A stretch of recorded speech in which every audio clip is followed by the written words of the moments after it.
दोस्तों, पुराने ज़माने के लोग आज के लोगों से बहुत मुख्तलिफ थे। दुनिया के कई मुल्कों में अजीबो-गरीब किस्म के रिवाज मौजूद थे, जिनके बारे में अब हम सुने तो यकीन नहीं आता। इस वीडियो में हम आपको कदीम मिस्र के लोगों के मुतालिक बताएंगे। मिस्र के लोगों को ये बात मालूम थी कि मक्खियाँ बीमारियाँ फैलाती हैं। इसी वजह से मिस्र के फ़िरौनों ने अपने गार्ड्स को हुक्म दिया हुआ था कि वो अपने पूरे जिस्म पर शहद लगा कर रखें, ताकि अगर कोई मक्खी वहाँ आए तो वो उन गार्ड्स पर बैठ जाए और फ़िरौन तक ना पहुँच सके। मिस्र के लोगों का ये मानना था कि इंसान दिमाग से नहीं बल्कि दिल से सोचता है और इंसानी दिमाग एक फालतू चीज़ है। आपको शायद मालूम होगा कि मिस्र के फ़िरौनों को मरने के बाद मम्मीफाई करके एक स्पेशल टूम में डाला जाता था, जिसके बाद उसे दफना देते थे। मम्मीफाई करने की वजह यह थी कि उसकी लाश को महफूज बनाकर कीड़ों वगैरह से दूर रखा जा सके। इस अमल के दौरान ये दिमाग को फेंक देते और जिस्म को मम्मीफाई करने के बाद उसके अंदर सिर्फ दिल रहने देते। अगर हम मिस्र के लोगों की तस्वीरें देखें तो उनमें उनके बाल लंबे और काले हैं, मगर ऐसा नहीं था। उस वक्त के आदमी और औरतें अपना सर शेव करके रखते थे ताकि सर की जुओं से महफूज रहा जा सके। बहुत कम ही ऐसा होता था कि कोई अपने सर पर छोटी सी चुटिया उगाता था। रिसर्चर्स का कहना है कि वो अपने सर पर विग पहनते थे ताकि धूप की शिद्दत से बचा जा सके।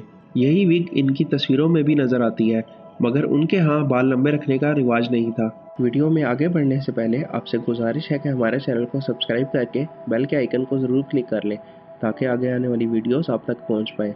शुक्रिया। मिस्र के फ़िरौनों की जितनी भी तस्वीरें और बुत हैं, उनमें इन फ़िरौनों को पतला दिखाया गया है, मगर ऐसा नहीं था। रिसर्चर्स के मुताबिक जिन फ़िरौनों की लाशें मम्मीफाई हुई भी मिली है, उनसे ये पता चला है कि वो बहुत मोटे थे और उनको वो बीमारियाँ भी थी जो मोटापे के साथ आती हैं, जैसे डायबिटीज़, हार्ट डिजीज़ वगैरह। इसकी वजह यह है कि इनको कोई मेहनत खुद नहीं करनी पड़ती थी, सब काम इनके ग़ुलाम किया करते थे और इनका वाहिद काम शराब पीना और खाना खाना था। इसलिए बैठ बैठ कर ये मोटे हो जाते थे, मगर ये अपने आप को तस्वीरों और बुतों में बहुत पतला दिखाया करते थे ताकि आम लोग इनकी असलियत ना जान पाए। मिस्र के इन लोगों में बहुत सी शादियाँ करने का रिवाज भी था, ख़ास तौर पर मिस्र के फ़िरौनों में। रिसर्चर्स के मुताबिक इन फ़िरौनों में से एक रमसी II की कम से कम 8 बीवियाँ थीं और इन 8 बीवियों से इसके कम से कम 100 बच्चे भी थे। इसके इतने ज़्यादा बच्चे थे कि इसका नाम 8वें नंबर पर उन अफराद की फहरिस्त में आता है जिनके सबसे ज़्यादा बच्चे थे। कदीम मिस्र के लोग बहुत सारी चीज़ों को अपना खुदा समझते थे, बिल्लियाँ भी उन्हीं में से एक थी। उनका ये मानना था कि उनके ये झूठे खुदा बिल्ली के रूप में इस दुनिया में घूम रहे हैं और जब किसी की पालतू बिल्ली मर जाती तो उसके अफसोस करने की कोई हद नहीं थी। जिस खानदान की बिल्ली मरती वो सोग में सबसे पहले अपने आईब्रोज और पलकें शेव कर लेते थे, फिर वो उस बिल्ली को उस एहतमाम के साथ दफनाते जितने एहतमाम से वो इंसान को भी नहीं दफनाते थे। दफनाते वक्त वो उस बिल्ली की पसंदीदा चीज़ें भी साथ रख देते थे, जैसा कि दूध, चिकन वगैरह। ये लोग बिल्लियों को उस हद तक मानते थे कि अगर कोई इंसान बिल्ली को मार देता तो उसकी सज़ा मौत थी। मिस्र के फ़िरौन बहुत जालिम थे।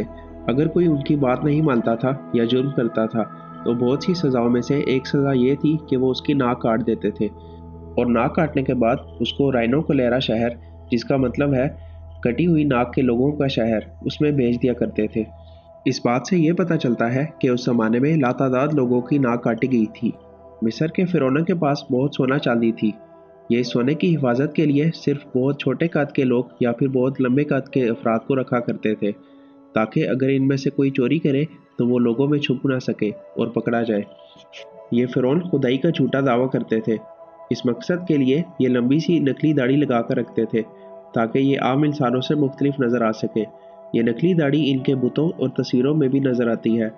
ना सिर्फ मर्द बल्कि इनकी एक मलका भी नकली दाढ़ी लगाया करती थी, हालांकि औरतों की वैसे भी दाढ़ी नहीं आती, मगर यह खुद को दूसरी औरतों से मुख्तलिफ दिखाने के लिए ये लगाती थी। इसकी ज़्यादातर तस्वीरों में इसे ना सिर्फ दाढ़ी बल्कि एक आदमी जैसी जिसामत की औरत भी दिखाया गया है। रिसर्चर्स के मुताबिक उस वक्त ये बातें ताकत की निशानियां थीं, इसलिए फ़िरौन ऐसा किया करते थे। दोस्तों, इस वीडियो में इतना ही। हम फिर मिलेंगे अगली वीडियो के साथ। अपना ख्याल रखिएगा। उम्मीद है कि आपको ये वीडियो पसंद आई होगी। अगर आपको ये वीडियो अच्छी लगी तो काइंडली इसको लाइक और शेयर करें और हमारे चैनल को सब्सक्राइब करके बेल के आइकन को ज़रूर क्लिक कर लें ताकि आगे आने वाली वीडियोज़ आप तक पहुँच पाए। शुक्रिया।